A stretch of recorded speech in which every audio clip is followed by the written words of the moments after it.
এখনো সোনালি হয়নি ধান। এমন অবস্থায় আধপাকা ধান তুলে নিতে বাধ্য হচ্ছেন চাষিরা। মুর্শিদাবাদের বিভিন্ন জায়গায় এমনই ছবি ধরা পড়েছে। কেন এমন সিদ্ধান্ত নিচ্ছেন চাষিরা? তাদের দাবি, মঙ্গলবারের কালবৈশাখীর তাণ্ডবে নুয়ে পড়েছে ধান গাছ, শিলাবৃষ্টিতে নষ্ট হয়েছে ফসল। আর যাতে ক্ষতি না হয় তাই অসময়ে মাঠ থেকে ফসল তুলে নিতে বাধ্য হচ্ছেন তারা। শিলাবৃষ্টির কারণে একই সঙ্গে ক্ষতিগ্রস্ত হয়েছে পাট চাষও। চাষিরা বলছেন সারা বছর এই ধানের দিকে নজর থাকে, কিন্তু কালবৈশাখী দুর্ভোগ ডেকে আনলো। 5-5.5 হাজার বিঘে জমির ধান নষ্ট হয়েছে। কাঁচা অবস্থা কেটে নিচ্ছি, বৃষ্টি হচ্ছে, পাথর হচ্ছে, কাল হয়েছে, বুঝলেন তো কি করবো। দেখেন তো আলেমে দিয়েছি তুলে তুলে।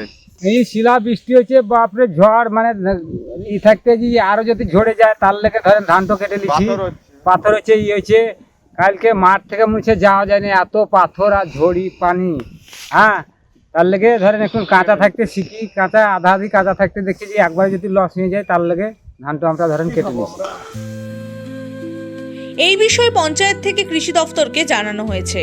গ্রাম পঞ্চায়েতের সদস্য জানিয়েছেন, চাষিরা যাতে কিছু ভর্তুকি পান তার জন্য ঊর্ধ্বতন কর্তৃপক্ষকে জানানো হয়েছে। মুখ্যমন্ত্রীর কাছে আবেদন জানানো হবে। মুর্শিদাবাদ থেকে মামিনুল ইসলামের রিপোর্ট, দ্য ওয়াল।